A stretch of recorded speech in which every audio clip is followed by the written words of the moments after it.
Olá, consumidores de oxigênio. Eu sou Marcel e hoje nós vamos falar sobre buracos negros, para quem ainda não sabe nada de física.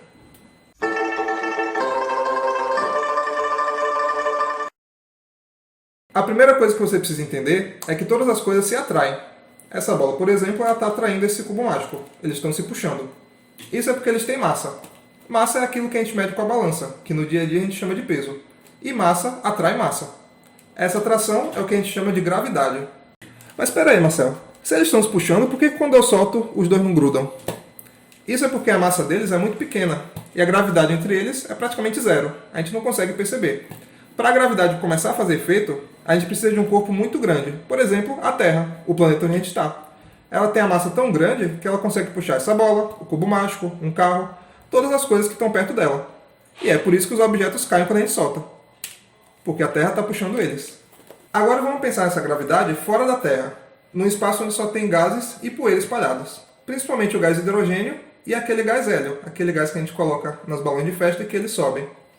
Imagina que tem um espaço muito grande e que esses gases estão muito espalhados. Mas em alguns lugares, a gente tem a poeira mais concentrada. Tem mais átomos ali. E em outros lugares, ela está mais dispersa. Tem menos átomos. Pois bem, essa poeira, esses gases, também tem massa. E massa atrai massa. Por isso, nos pontos onde tem mais gases, mais poeira, eles vão se concentrando aos poucos, vão se atraindo. E aí eles vão ficando um pouco maiores, bem aos poucos. E esses pedaços um pouco maiores vão atraindo cada vez mais poeira e mais gases. E vão absorvendo o quanto tiver para absorver ali perto. E foi esse processo que gerou basicamente todos os corpos celestes, estrelas, planetas, asteroides.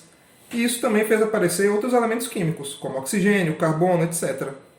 E você já dá para imaginar que todos os corpos maiores, como as estrelas, são aqueles que pegaram mais massa, que acumularam mais matéria. E os corpos menores, como o nosso planeta, eles não tiveram tanta matéria assim para crescer. Por isso ficaram menores. Agora vamos pensar nas estrelas, esses pontinhos que a gente consegue ver no céu de noite. Já vimos que elas na verdade são coisas muito grandes. Inclusive o nosso Sol é uma estrela, e nem é das maiores que existem.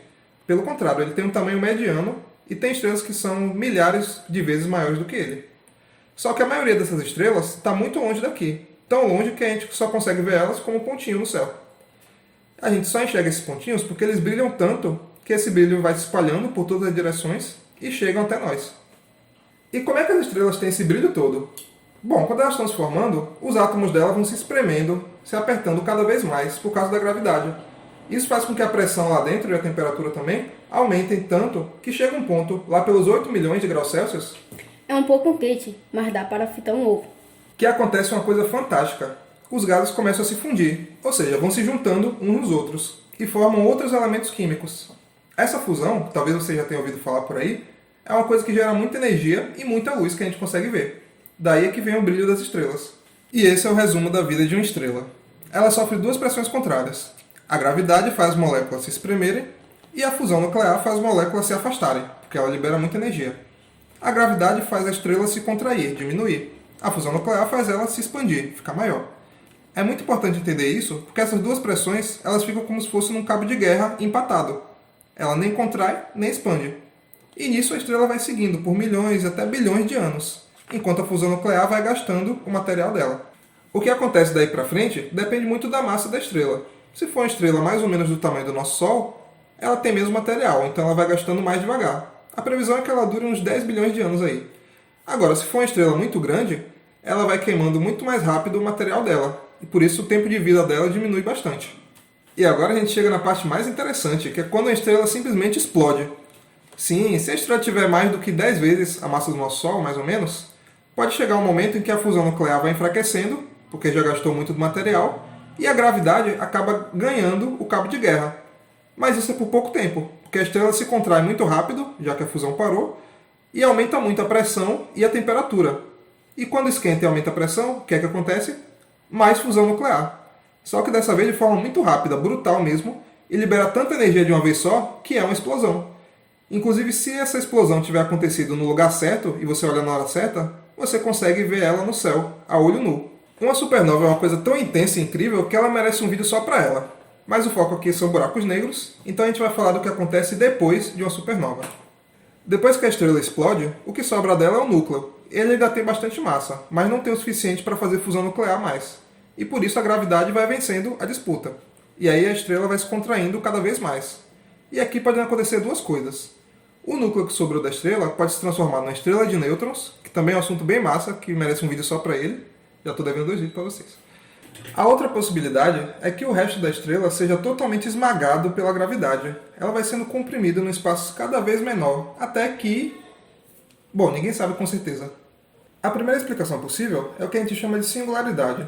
É um ponto no espaço com volume igual a zero, ou seja, não ocupa espaço nenhum, mas toda a massa do buraco negro ia estar concentrada naquele ponto. Essa ideia é bem complicada, porque as leis da física, da forma que a gente conhece, não iam funcionar direito lá dentro, ia ser uma bagunça. Por isso existem outras teorias para tentar explicar o que é que acontece dentro do buraco negro. Mas o problema é que a gente não tem como saber exatamente, a gente não consegue observar aquele lugar, e talvez a gente nunca consiga. Para a gente ver um objeto, a gente precisa de luz, não é? O objeto pode emitir a luz própria dele, ou ele pode refletir a luz de algum outro objeto. Pois é, o buraco negro não faz nenhuma dessas duas coisas. A massa dele é tão grande e está comprimida num espaço tão pequeno que a gravidade acaba sendo grande demais, e tudo que chega perto dele acaba sendo absorvido, até mesmo a luz. Imagina só, você chega perto do buraco negro com a lanterna, acende ela, e a luz da lanterna simplesmente some lá dentro. É esse o nível de poder desse negócio. Então, o que essa foto mostra não é exatamente o buraco negro, é a região em volta dele. Nessa parte, a luz ainda consegue chegar e sair. Ela é desviada, criando esses anéis que a gente está vendo, e também acontecem outros efeitos que não são tão simples assim. Mas se a luz chegar mais perto do que isso, acabou. Ela não escapa e a gente nunca mais pode ver ela. Isso é o que a gente chama de horizonte de eventos. Eu não sei vocês, mas acho esse nome muito da hora. É o mais próximo que dá para observar de um buraco negro. Mais perto que isso, é só escuridão. E não tem como ter certeza do que acontece lá dentro. Dá para resumir um buraco negro assim. Uma estrela muito grande explode, depois ela implode e começa a comer tudo que chega perto dela, sem deixar nada escapar. Ou pelo menos, era assim que todos pensavam, até o cientista Stephen Hawking lançar sua teoria mais famosa.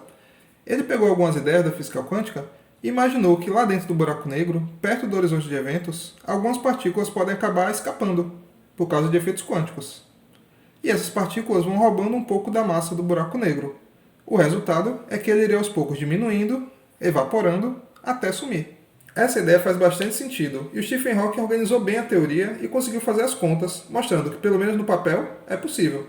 O problema é como saber se na prática isso acontece mesmo ou não. Porque para um buraco negro sofrer alguma diferença, ele teria que perder muitas e muitas partículas. Isso ia levar um tempo tão grande que fica meio impossível da gente observar.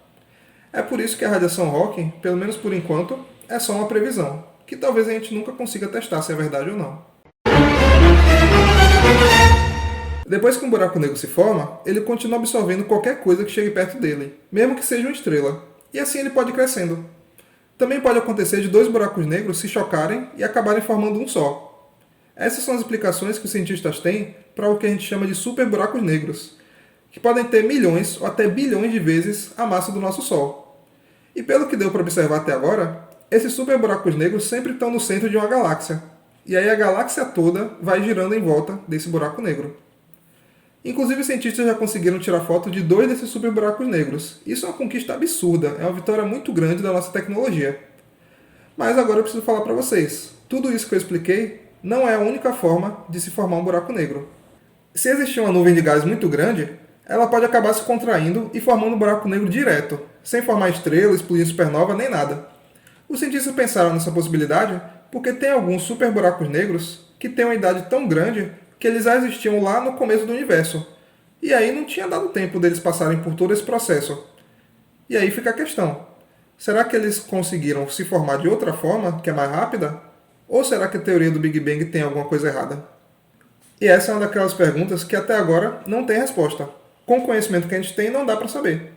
E a ciência é assim.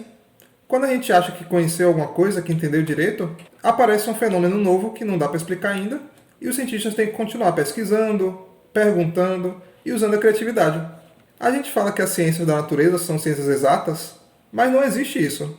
Não existe uma teoria 100% completa, comprovada, certinha. Todas têm algumas coisas ainda para resolver, perguntas em aberto, ou então formas diferentes de explicar a mesma coisa. Os cientistas estão só começando a entender os buracos negros. Faz só algumas décadas que eles começaram a ser descobertos, estudados, observados, e cada vez mais vão surgindo perguntas sobre eles. E cada pergunta é uma porta para a gente entender melhor o universo que a gente vive. E a ciência é linda por causa disso. Quanto mais a gente aprende, mais a gente percebe o tamanho da nossa ignorância. Obrigado por ter assistido e tchau, tchau.